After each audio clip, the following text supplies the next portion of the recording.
எல்லாருக்கும் வணக்கம். இன்றைக்கி வந்து நம்ம ரொம்ப சிம்பிளான அதே நேரத்தில் ரொம்ப டேஸ்டியான ஒரு ஃபிஷ் ஃப்ரை தான் பார்க்க போகிறோம்.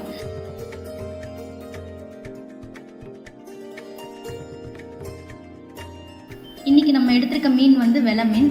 இந்த வெலை மீனோட குவான்டிட்டி வந்து 1/2 கிலோ. இந்த 1/2 கிலோ வெலை மீனுக்கு நான் மசாலா சேர்க்குறேன். இந்த 1/2 கிலோ வெலை மீனுக்கு வந்து ஒரு ஸ்பூன் நல்லா நிறையா இந்த அளவுக்கு வந்து இஞ்சி பூண்டு பேஸ்ட்டு,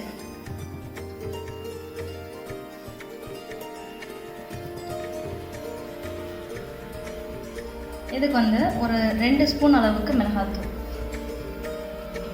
நான் எல்லாமே கொஞ்சம் இது ஸ்பூன் ஃபுல்லாக எடுக்கிறேன் பார்த்துக்கோங்க. அந்த மாதிரி ஃபுல் ஸ்பூனில் வந்து ஒரு 2 ஸ்பூன் மிளகாத்தூள்,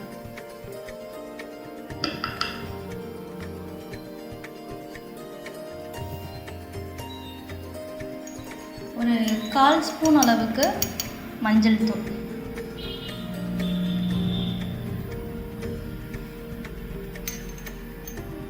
ஒரு 1/2 ஸ்பூன் அளவுக்கு சீரகத்தூள்.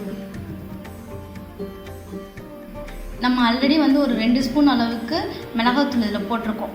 அடுத்து வந்து மிளகுத்தூள் வந்து ஒரு 1/2 ஸ்பூன் அளவுக்கு நான் போட்டுக்கிறேன். மிளகுத்தூள்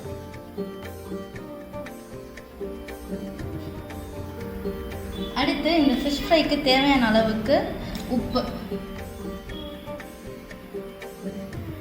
ஒரு 1/2 ஸ்பூன் அளவுக்கு, 1/2 ஸ்பூன் கொஞ்சம் கூட அந்த அளவுக்கு உப்பு.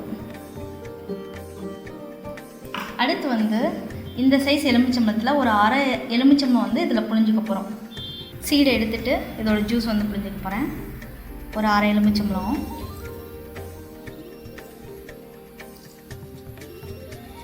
இந்த எலுமிச்சம்பழம் வந்து நம்ம புளிப்பு டேஸ்ட்டுக்காக சேர்க்குறோம். இதில் வந்து தயிர் வந்து ஒரு ஸ்பூன் 1/2 ஸ்பூன் அளவுக்கு சேர்க்க போகிறேன்.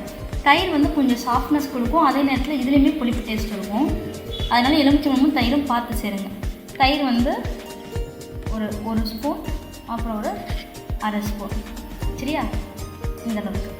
நெக்ஸ்ட்டு வந்து இந்த மசாலாவை சேர்த்து பிசைய போகிறோம்ல, அதுக்கு தேவையான அளவு கொஞ்சோண்டு தண்ணி சேர்க்கல, அது போல் நான் எண்ணெய் சேர்த்துக்கிறேன்.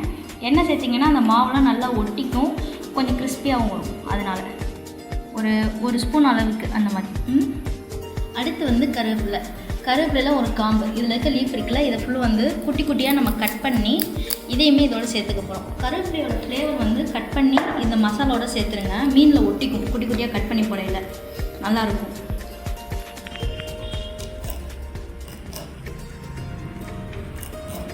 இதையும் இந்த மசாலாவோட சேர்த்துக்கணும்.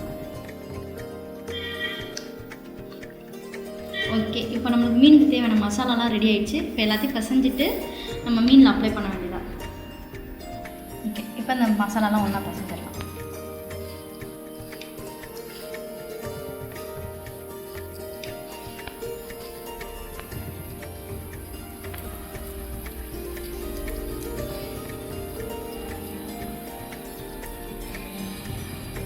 இந்த மசாலா இப்போ நம்ம மீனில் அப்ளை பண்ணிடலாம்.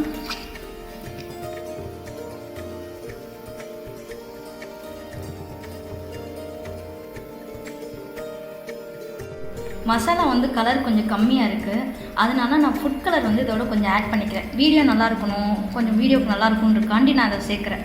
நீங்கள் வீட்டில் இது பண்ணிடலாம், நீங்கள் இந்த ஃபுட் கலர்லாம் சேர்க்க வேணாம். நீங்கள் அப்படி உங்களுக்கு கலர் வேணும் அப்படின்னு நினச்சிங்கன்னா நீங்கள் வந்து காஷ்மீரி மிளகாத்தூள் இருக்குல்ல, அந்த தூள் வந்து இதோட சேர்த்துக்கங்க. அது வந்து உங்களுக்கு கலரும் கொடுக்கும், அதே நேரத்தில் உரப்பு இல்லாமல் இருக்கும். நடுவில் கீறி விட்டோம்ல, அதெல்லாம் ஃபுல்லாக அப்ளை பண்ணிட்டு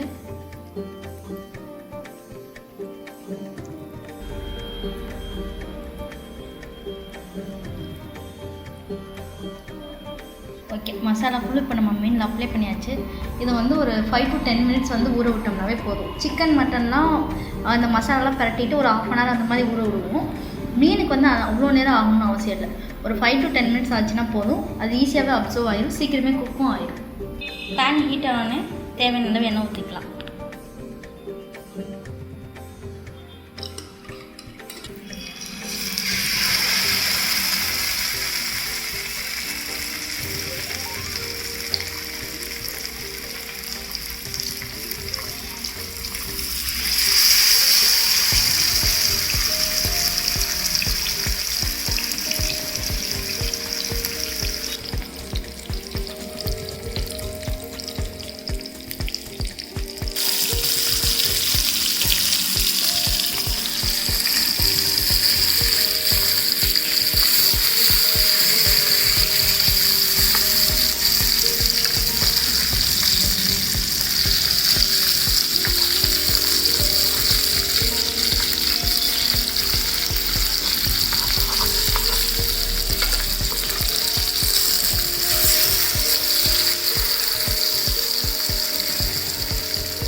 2 சைடுமே மீன் வெந்துருச்சு.